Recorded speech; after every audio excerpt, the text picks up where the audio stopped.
বিসমিল্লাহির রহমানির রহিম aid for man foundation কর্তৃক আয়োজিত আজকের এই মানববন্ধনে উপস্থিত সকল সদস্য, সামাজিক ভাই বোনেরা, আসসালামু আলাইকুম। বন্ধুরা, আপনারা জানেন সাম্প্রতিক সময়ে বিবাহের প্রতারণা চরম মাত্রা ধারণ করেছে।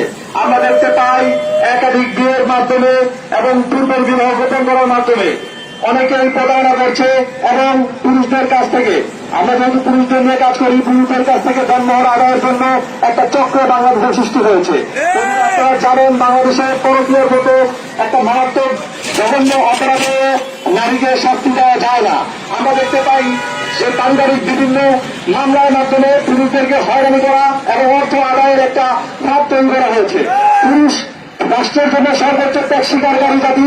1952 সালে রক্ত দিয়েছে পুরুষরা, 1971 সালে রক্ত দিয়েছে। আমরা বলতে চাই, বঙ্গবন্ধু বলেছিল কি পেলাম আমরা, সেইভাবে আমরা বলতে চাই আজকে পুরুষ কি পেল? যেই রাষ্ট্রে সর্বোচ্চ ত্যাগ স্বীকার করে পড়েও পুরুষরা আজকে বৈষম্যের শিকার।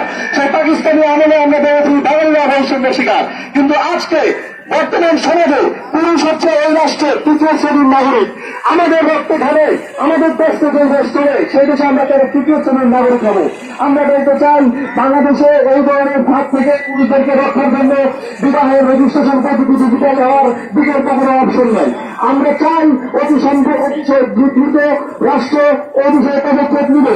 অন্যথায় এই ফর ম্যান ফাউন্ডেশন সহ যত প্রকার পুরুষ অধিকার সংগঠন আছে আমরা তীব্র আন্দোলন নিয়ে তুলব। আমাদের ন্যায্য আদায়, ন্যায্য অধিকার আদায়ের ক্ষেত্রে আমরা কখনো পিছপা হবে না। আমরা জানি পুরুষরা পারে, যারা রক্ত দিয়েছে দেশের জন্য তারা তাদের অধিকারের জন্য আবার রক্ত দিবে, রক্ত দেবে। সবশেষে আমি কথা বলতে চাই, সরকারের প্রতি দ্রুত এই যে হৃদয় এই যে নাসিম এবং নাসিমের ওয়াইফের ক্ষেত্রে যে ঘটনা আমরা দেখতে চাই তার পুরো প্রভাব প্রতিপত্তি যাতে না থাকিয়ে এই তদন্তকে করতে পারে সেই দিকে দৃষ্টি রেখে সরকার এবং রাষ্ট্র এটাকে তদন্ত করবে। আমাদের সংশোধন চলচ্চিত্র জনপ্রিয় রাসেল ভাই আমাদের পুরুষ অধিকার ফাউন্ডেশনের সাথে যুক্ত হয়েছেন। কিছুক্ষণের মধ্যে উনি বক্তব্য রাখবেন।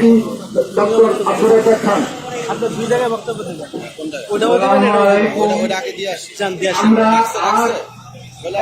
নাদিম ভাই কর্মসূচি পালন করছি দুইটাই দিব অবস্থানে হচ্ছে এবং রাষ্ট্র তাদেরকে বঙ্গবন্ধু বাংলায় এই ধরনের অন্যায় প্রশ্রয় তখন আমরা সহ্য করতে পারি না। কারণ বাংলাদেশে আজকের যে আইনের বৈষম্য হচ্ছে, পুরুষদেরকে সবসময় ভিকটিম বানানো হচ্ছে। পুরুষরা কোনো অন্যায় না করেও তারপর তাদেরকে আসামি করা হচ্ছে। আমরা আজকে যে বিষয় নিয়ে আজকে এই সমাবেশ আয়োজন করেছি, আপনারা দাঁড়ান, আমি আজকে লাইভ করি। এই মুহূর্তে আমার সাথে যারা যুক্ত আছেন, আমাদের এখানে সংশোধন চলচ্চিত্র রাসেল ভাই চলে আসছে। কিভাবে সম্ভব একটা পুরুষের সাথে সংসার করা অবস্থায় আরেকটা পুরুষকে বিয়ে করা? এমন ডিভোর্স পদ্ধতি আছে, যদি তার সাথে কেউ সংসার না করতে চায় তাহলে বাংলাদেশে আইন আছে তাকে ডিভোর্স করার। সেই ডিভোর্সের আইন কানুন না মেনে আরেকটা পুরুষের সাথে বিবাহ করলো। এবং এখানে আমরা দেখছি রাষ্ট্র নিশ্চুপ, রাষ্ট্রযন্ত্র আজকে নিশ্চুপ হয়ে আছে। এই জন্য বলতেছি রাষ্ট্র এখন চুপ করে কেন আছে? আজকে সকল পুরুষের পক্ষ থেকে আজকে আমাদের এই প্রশ্ন, এবং আমরা চাচ্ছি আমরা চাচ্ছি এই আমাদের সংগঠনের মাধ্যমে রাষ্ট্রের কাছে আবেদন বিবাহ এবং তার তালাক সিস্টেমটা অনলাইন সিস্টেম করুন। কারণ কোন নারী এবং পুরুষ কেউ যদি বিবাহ করতে চায় এবং সেই বিবাহিত, সে কি অবিবাহিত নাকি বিবাহিত, এই জিনিসটা অনলাইনে যাচাই বাছাই করা দরকার। না হলে আজকে আমাদের এই তামিমার মতো অনেক দুশ্চরিত্র নারী উদ্ভব হবে, এবং এটা থেকে রাহার জন্য আজকে আমরা এই সরকারের কাছে দাবি করছি যে বিবাহ এবং তালাক সিস্টেমটা যেন অনলাইন করা হয়। এবং এই বলে আমি আমার বক্তব্য শেষ করছি। সকলকে ধন্যবাদ। এ পর্যায়ে আমাদের মাঝে উপস্থিত হয়েছেন দাঁড়াও দাঁড়াও দাঁড়াও, এই ইয়েতে দাঁড়াও। চলচ্চিত্র নির্মাতা রাসেল ভাই, তিনি একটা বক্তব্য দেওয়ার জন্য অনুরোধ করছি। রাসেল ভাই, আপনি আমাদের সামনে এসে একটা বক্তব্য দিতে পারেন। যে আমাদের সামনে চলাচল সংসদীয় চলচ্চিত্র অভিনেতা রাসেল ভাই। এটা নেন নেন।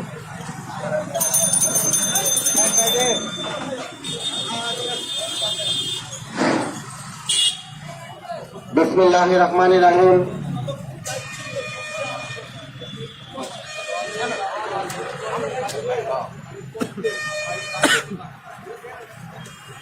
বিসমিল্লাহির রহমানির রহিম। আজকে এমন একটা বিষয় নিয়ে আমার অত্যন্ত প্রিয় এবং কাছে সংগঠন এবং প্রিয় মানুষগুলো নিজের খেয়ে এই জাতীয় প্রেস ক্লাবের সামনে যে দাঁড়িয়েছে, এজন্য আমি রাসেল ভাইয়ের পক্ষ থেকে প্রাণ ঢালা শুভেচ্ছা এবং অভিনন্দন জানাচ্ছি। পৃথিবীতে মানুষের বেঁচে থাকার জন্য দুটো জিনিসের খুব বেশি দরকার, এক হচ্ছে বাতাস, আরেক হচ্ছে সম্মান। বাতাস ছাড়া যেমন মানুষ এক মিনিটও দুনিয়ার জমিনে বেঁচে থাকতে পারবে না, অক্সিজেন শরীরে ডেলিভারি না নিলে, ঠিক একইভাবে একটা মানুষ সম্মান ছাড়াও বেঁচে থাকতে পারে না। আমি ফেসবুকে একটা লাইভে বলেছিলাম, বাংলাদেশ জাতীয় দলের ক্রিকেটার সকলেরই প্রিয় ছিল একটা সময় যে নাসির, ওনাকে বলেছিলাম যে যার বউ আপনি তাকে ফিরিয়ে দিন। আজকে এই জাতীয় প্রেস ক্লাবের সামনে থেকেও আবার অনুরোধ করতে চাই যে যার বউ আপনি তার কাছে ফিরিয়ে দিন। আমি যদি এর অপরাধটা করতাম, এটা জাতীয় প্রেস ক্লাব পর্যন্ত আসতো না, কারণ মানুষ আমাকে চেনে না, মানুষ আমাকে জানে না। যেমন আমাকে মানুষ চেনে না জানে না, এটা অন্তরালে থেকে যেত, কিন্তু নাসিরের বিষয়টা অন্তরালে থাকে নাই। কারণ বাংলাদেশের অনেক যুবকের আইডল ছিল জাতীয় দলের খেলোয়াড় নাসির। আজকে শুধু এই মানববন্ধন, এই সমাবেশের মাধ্যমে একটি কথা বলতে চাই, বাংলাদেশকে যেভাবে আপনি কলঙ্কিত করেছেন, এটা খুবই দুঃখজনক। শুধুমাত্র রাম দাও দিয়ে একটা মানুষকে কোবালেই তাকে কষ্ট দেওয়া হয় না, শুধুমাত্র ফাঁসির মঞ্চে গলায় দড়ি দিয়ে ফাঁসিতে ঝুলালে একটা মানুষকে কষ্ট দেওয়া হয় না। এই যে বেচারের কাছ থেকে যে আপনি বউ নিয়ে গেছেন, এই যে তার কষ্ট, তার যন্ত্রণা, এটা যার বউ গেছে সে বুঝে। আমি স্বামী স্ত্রী, স্বামীর কথাটা আমি পাটটা বাদই দিলাম। এই যে 8 বছরের একটা শিশু, ও যখন টেলিভিশনের সামনে, ইউটিউবারদের সামনে এসে খুব মলিন ভাবে একটা এক্সপ্রেশন দেয়, তখন সবার হৃদয়টাই কেঁপে ওঠে।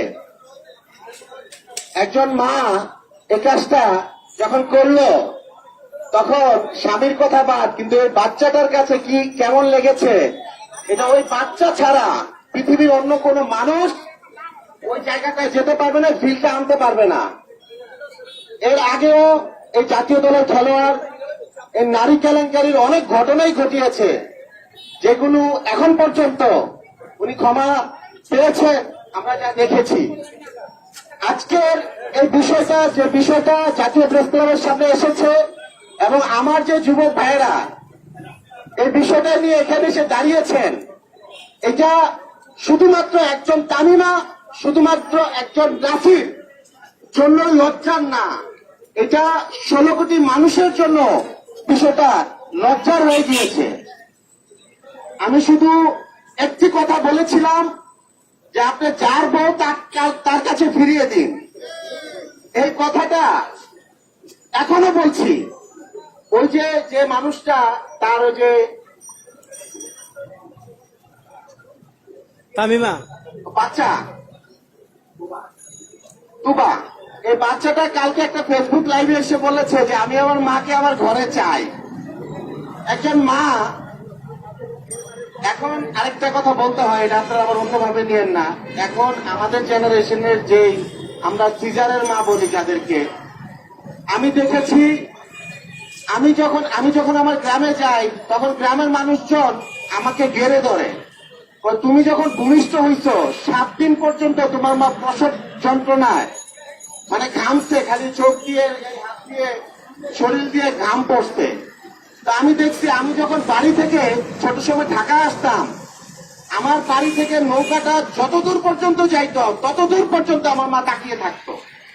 তা আমি আমার গ্রামের মানুষদের জিজ্ঞেস করতাম যে আমার মা কতক্ষণ ছিল, নৌকাটা যতক্ষণ পর্যন্ত দেখা গেছে তোমার মা ততক্ষণ পর্যন্ত তাকায় ছিল। তা আমি বলবো, আপনি যদিও ওই মা না হতে পারেন, কিন্তু আপনি কোনো কলঙ্কিত মা হবেন না। আজকে প্রত্যেকটা টিভি লাইভের সামনে আমি দেখতেছি, আপনারা দেখতেছেন যে নাসির যখন কথা বলে, নাসিরের ভুল সংশোধন করার জন্য বিন বিন করে পাশে দিয়ে কিন্তু তামিমা তাকে সংশোধন করে দিচ্ছে। এই যে আপনার এই কয়দিনে যে ভালোবাসাটা আপনি দেখাইছেন, এই ভালোবাসাটা ঠিক এরকম একটা ভালোবাসাই কিন্তু আপনার রাকিবের সাথে ছিল। না থাকলে কিন্তু একটা সন্তানের পৃথিবীতে আসতো না। আমি সর্বশেষে একটি কথাই বলে এখান থেকে বিদায় নিব। একজন সাধারণ ছেলে একটা বিবাহিত মেয়েকে বিয়ের প্রস্তাব দিলে এটা গ্রহণযোগ্য হইতেও পারে, না হইতে পারে। এটা একজন সুপারস্টার, একজন স্টার, যাকে সবাই চেনে, যার সমাজে স্বীকৃতি আছে, যার সম্পদ আছে, যার সম্মান আছে, ওইরকম একটা যুবক, ওরকম একটা পুরুষ যদি কোন একটা বিবাহিত মহিলাকে বিয়ের প্রস্তাব দেয় বা প্রেমের প্রস্তাব দেয়, ওই মেয়েটা সহজেই কিন্তু প্রত্যাখ্যান করতে পারে না। সেই সুযোগটি কাজে লাগিয়েছেন বাংলাদেশ জাতীয় দলের খেলোয়াড় নাসির হুসাইন। এমন সুযোগ যেন নাসিরের মতন বাংলাদেশে আরো অনেক স্টার আছেন, কোন স্টারই কাজে লাগাতে না পারে। একটা দৃষ্টান্তমূলক শাস্তির ব্যবস্থা আমরা আইন শৃঙ্খলার প্রশাসনের মাধ্যমে মহামান্য আদালতের কাছে প্রার্থনা করে আমি আমার বক্তব্য শেষ করছি। সবাই ভালো থাকবেন। আল্লাহ হাফেজ।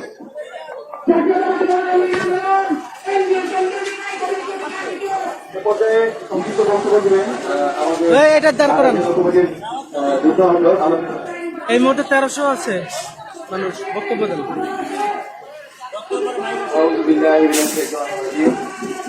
সম্মানিত উপস্থিতি, কিছুটা কথা বলতে আমাদের যে বক্তব্য হয়েছে, আমাদের বক্তব্যের মাধ্যমে আপনারা দেখতে পেয়েছেন ঘটনাটা কি ঘটেছে। আমাদের আজকের দাবি, দর্শক, এখানে বাংলাদেশ মেন্স রাইটস ফাউন্ডেশন এবং এইট ফর মেন নামে দুটি পুরুষ অধিকার সংগঠন রয়েছে। শেষ এবং আপনারা দেখতে পাচ্ছেন এই সংগঠনের যে দাবি দাবাগুলা কি কি আছে, আর এখানেও এই ব্যানারেও তখন দেখেছেন যে কি কি রয়েছে তাদের দাবি দাবা। এবং রাখি তাদের বিরুদ্ধে আমরা স্পেসিফিক কোনো অভিযোগ দিচ্ছি না। আমাদের অভিযোগ একটাই, এই ঘটনাটা ঘটেছে সুপারস্টার সারা পৃথিবী ব্যাপারটা দেখছে। আমরা কাউকে নিজেদের পক্ষ থেকে নির্ধারণ করছি না।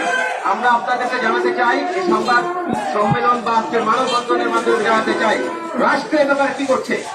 আমরা রাষ্ট্রকে বলবো, আপনারা অস্থিতিশীল একটা সমাজ তৈরি করার ব্যবস্থা করে দিয়েছেন। অনতি বিলম্বে এই মামলার সুস্থ তদন্তের মাধ্যমে দোষীকে শাস্তি দেওয়া হোক। সেটা নাসির, সেটা রাকিব বা সেটা তামিমাই হোক না কেন, আমাদের বক্তব্য রাষ্ট্র তার ভূমিকা পালন করুক।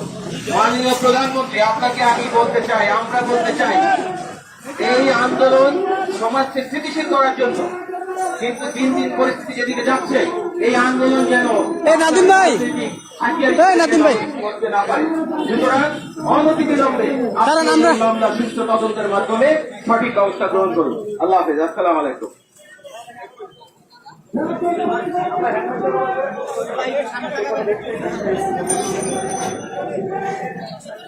হ্যাঁ হ্যাঁ, এবার দাঁড়ান দাঁড়ান দাঁড়ান এবার দাঁড়ান।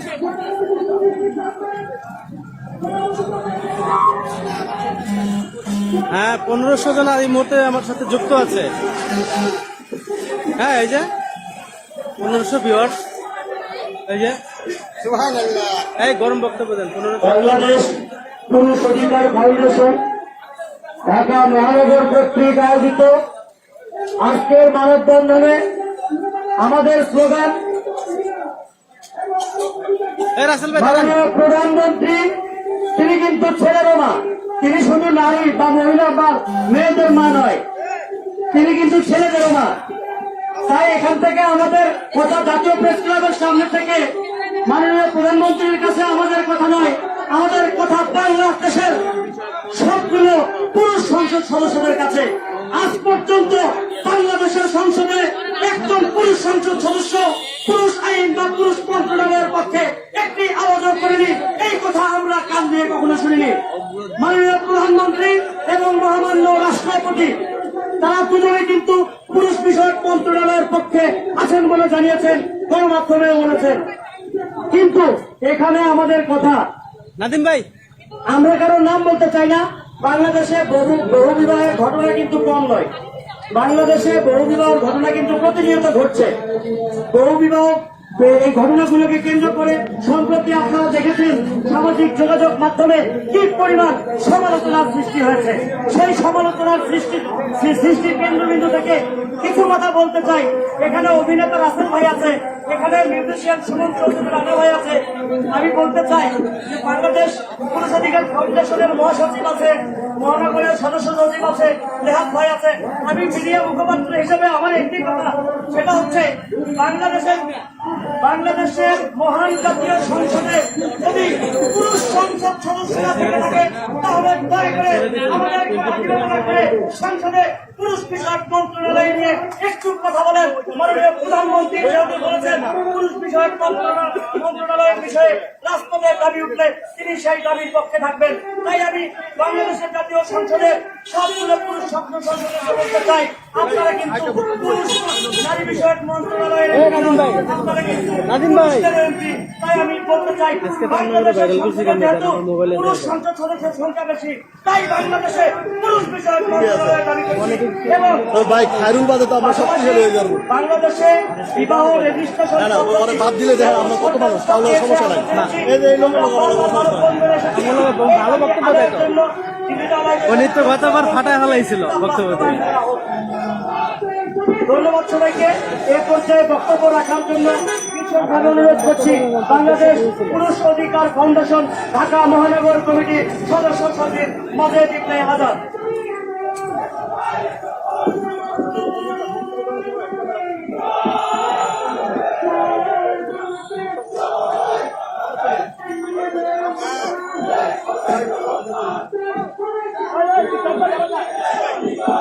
আজকের এই মানববন্ধনে আছেন আমাদের কেন্দ্রীয় এবং মহানগর বৃন্দ উপস্থিত আছেন এবং এই মহানগর সাফারি এবং আরো অন্যান্য সদস্য যারা এই ফাউন্ডেশনকে ভালোবাসেন। এখানে উপস্থিত আছেন আমাদের প্রচার সম্পাদক কেন্দ্রীয় রাশেদ ভাই, উপস্থিত আছেন আমাদের আইন উপদেষ্টা কাউসার ভাই, উপস্থিত আছেন আমাদের মহাসচিব ফারুক সাহেব, এছাড়া মিডিয়া ব্যক্তিত্ব এবং অভিনেতা সকল পর্যায়ের শিল্পী সবাইকে আবার আপনারা সালাম, আসসালামু আলাইকুম। আপনারা জানেন এদেশের নারী নির্যাতন আইন আছে, পুরুষ নির্যাতন আইন নেই। নারী নির্যাতনের পাশাপাশি পুরুষ নির্যাতন হয়ে থাকে, সেই কথাটা অব্যক্ত এবং গোপনীয়তা থাকে। আমরা দেখে আসছি শুধু নারীরা নির্যাতিত হইলে তাদেরকে প্রকাশ্যে আনা হয় এবং মিডিয়া যতগুলো আছে এবং print media, electric media, social media যা আছে সবকিছু নারীর পক্ষে কথা বলে। নেই কোনো পুরুষের আইন, গবাদি পশুর আইন থাকলেও আজ পর্যন্ত তৈরি হয়নি কোনো পুরুষের জন্য আইন। আমাদের রিসেন্টলি যে ঘটনাগুলো দেখা যাচ্ছে এবং তার পূর্ববর্তী ঘটনাগুলো পর্যবেক্ষণগুলো দেখা যায়, এদেশে বিবাহ এবং পরকীয়া সবচেয়ে বেশি আপনার আলাপ করেছে। বহু বিবাহ সবচেয়ে বেশিরভাগ নারীর ক্ষেত্রে এবং পুরুষের ক্ষেত্রে হচ্ছে। সেখানে দেখা যাচ্ছে তাদের কোনো রেজিস্ট্রেশন বা ডকুমেন্টারি নেই। সেই ডকুমেন্টারি না থাকার কারণে তাদের দেখা যাচ্ছে যে এদেশে যারা বিয়ে করছে তাদেরকে আমরা ফাইন্ড আউট করতে পারছি না যে তারা একই বিয়ে একটা বিয়ে করছে নাকি একাধিক বিয়ে নিয়ে তারা ব্যবসা বাণিজ্য করছে। আরো দেখা যাচ্ছে এদেশের যে আইন 497 যারা আছে সেখানেও কিছু সংশোধন প্রয়োজন, যে বিষয়ে আমাদের এই বক্তব্য রাখবেন আর আমাদের আইন উপদেষ্টা সে বিস্তারিত ব্যাখ্যা প্রদান করবেন। আমাদের আজকের এই মানববন্ধনের মাধ্যমে জানতে চাই মাননীয় প্রধানমন্ত্রীর কাছে সত্তরে আমাদের খুব অতি শীঘ্রই মেসেজটি পৌঁছে দেওয়ার জন্য আমাদের এই সংগঠনের মাধ্যমে হোক তাদের কাছে পৌঁছানোর ব্যবস্থা করা হয় যে দরকার এবং পক্ষে করা হোক। আমাদের এখানে আলোচনা আছেন ঢাকা কেন্দ্রীয় সাংগঠনিক সম্পাদক সাইফুল ইসলাম নাদিম, তার বক্তব্য আমরা শুনবো। তো আমি আবার এই স্বাগত বক্তব্যের মাধ্যমে সবাইকে তুলে দিচ্ছি যে সবাই তার বক্তব্য ক্ষেত্রের মাধ্যমে বিস্তারিত বলে আপনার মিডিয়ার প্রকাশের মাধ্যমে মানে প্রধানমন্ত্রীর কাছে এই বক্তব্য প্রেরণ করবেন। এই মুহূর্তে বক্তব্য রাখবেন আমাদের সাংগঠনিক সম্পাদক সাইফুল ইসলাম নাদিম।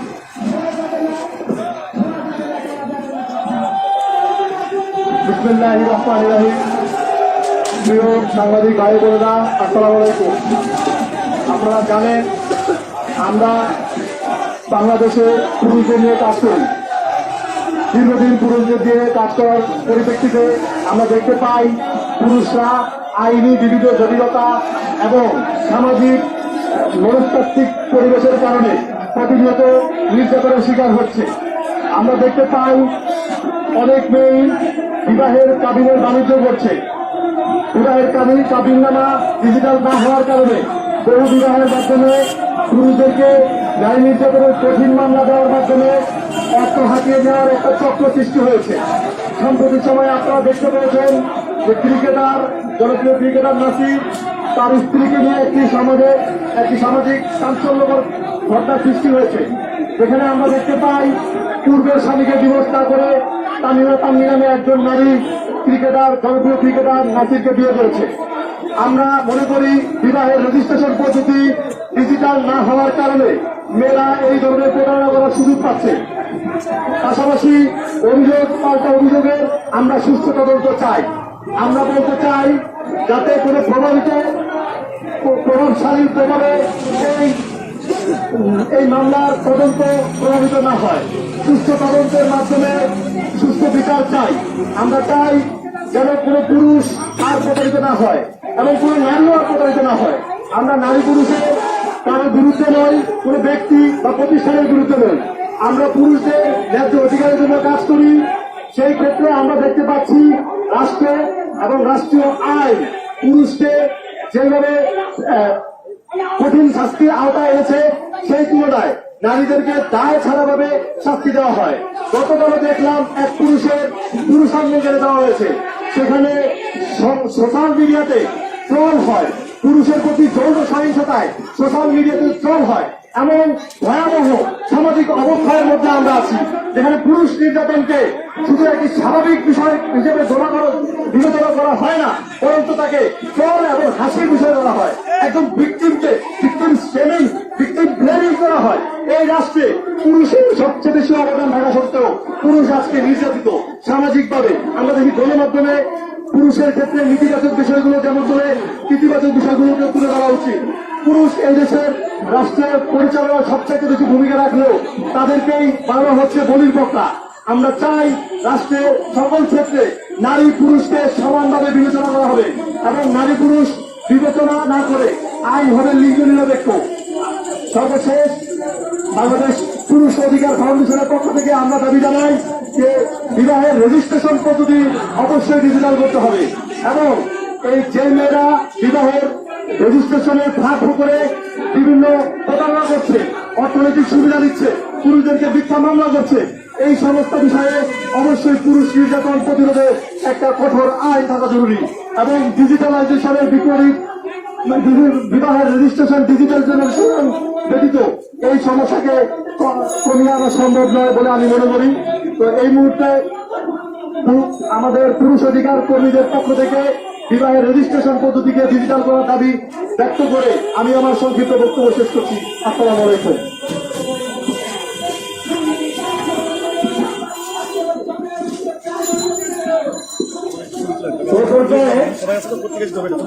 বক্তব্য রাখার জন্য বিশেষভাবে অনুরোধ করছি মিউজিশিয়ান সুমন চৌধুরী রানা। মিউজিশিয়ান সুমন চৌধুরী রানাকে বক্তব্য দেওয়ার জন্য বিশেষভাবে অনুরোধ করছি।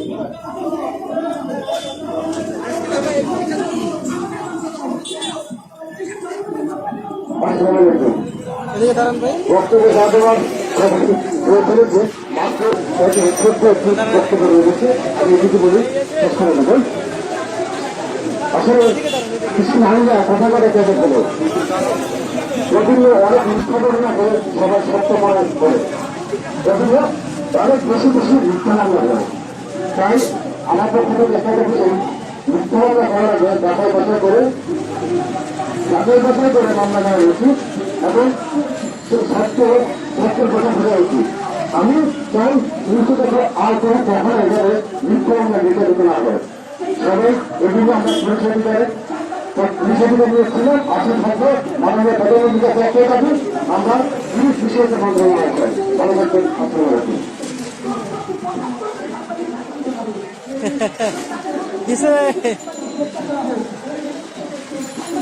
আমাদের মানববন্ধন থেকে আমার একটা আশা যে আজকের মানববন্ধন দেখে বাংলাদেশের সংসদে পুলিশ সংসদ সদস্যরা প্লিজ আপনারা একটু সংসদে বলেন, একটু আওয়াজ তোলেন, পুলিশ বিষয় মন্ত্রণালয় চাই।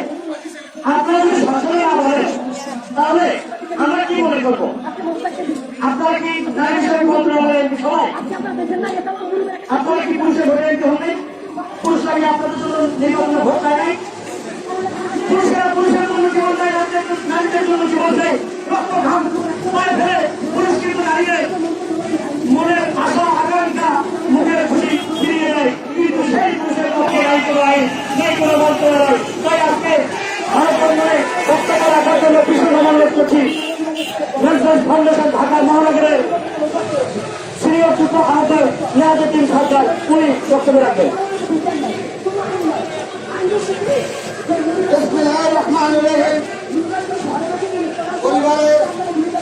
পরিবারে পুরুষের ভূমিকা কম হয়, তবুও কেন পুরসভায় নেত বিষয় মন্ত্রণালয় ঐতিহ্যবাহী বিচার পদ্ধতি নির্দেশন করার দাবিতে আজকে এই জাতীয় প্রেস ক্লাবের মানববন্ধনে দাবি জানাচ্ছি এবং সুদৃষ্টি আকর্ষণ করছি জাতীয় সংসদ সদস্যরা যেন জাতীয় সংসদে এই দাবিটি উত্থাপন করে আমরা পুরুষ মন্ত্রণালয়ে দাবি জানাচ্ছি।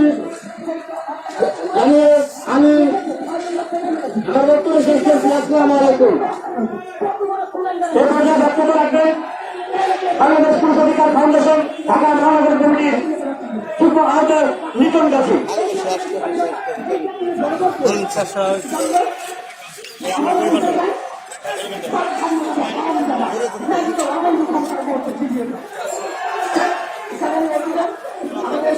ধন্যবাদ। উপস্থিত বাংলাদেশ ক্যান্সার ফাউন্ডেশনের সকল নেতৃবৃন্দদেরকে, আজকে এই মানববন্ধনে যারা উপস্থিত হয়েছেন, আমাদের প্রত্যেকের দাবি বিবাহ রেজিস্ট্রেশন ডিজিটাল করার জন্য, এবং আমরা এর আগেও অনেক দাবি দাবা নিয়ে এই জাতীয় প্রেস ক্লাবের সামনে হাজির হয়েছিলাম। আসলে আমরা যে পুরুষ অধিকার নিয়ে কাজ করছি, আমাদের কথাটি সরকার শুনে আমাদের কথা যদি শুনত, তাহলে নাসিরের মতো লোক বা তামিমার মতো মানুষ এভাবে পুরুষদেরকে ওই রাকিবকে নির্যাতনের শিকার করতো না।